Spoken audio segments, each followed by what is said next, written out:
គាត់ចំដើបាទហើយគាត់មិនថាចំអីត្រង់ទីធំអីទេគាត់ថ្ងៃមួយទឹកខែភ្លៀងអញ្ចឹងណាខែភ្លៀងអញ្ចឹងទៅគាត់ឃើញដើកវាកាត់ផ្លូវនោះអញ្ចឹង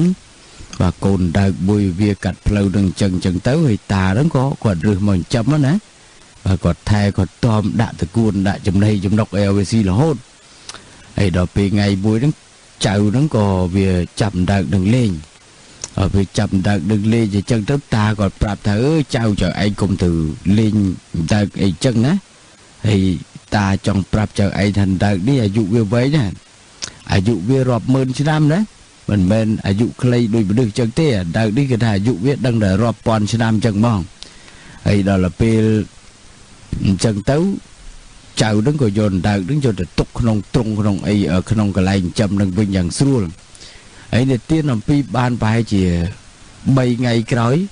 ចៅគាត់មកវិរៀនណាចៅគាត់មកវិរៀនឃើញដើកនឹងមានឯណា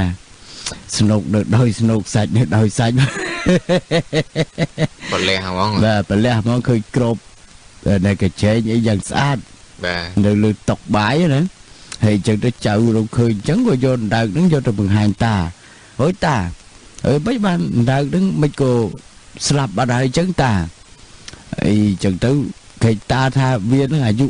1000ឆ្នាំមិនរាប់ពាន់ឆ្នាំទេឥឡូវមិនតែបាន2ថ្ងៃស្រាប់វាស្លាប់អីចឹងតាគាត់ឃើញអញ្ចឹងណាគាត់ឃើញអញ្ចឹងទងឈ្ងុយបងគាត់ឃើញដើកទងឈ្ងុយតាគាត់ថាតាក៏ពិតដើកនឹងវាអាយុវា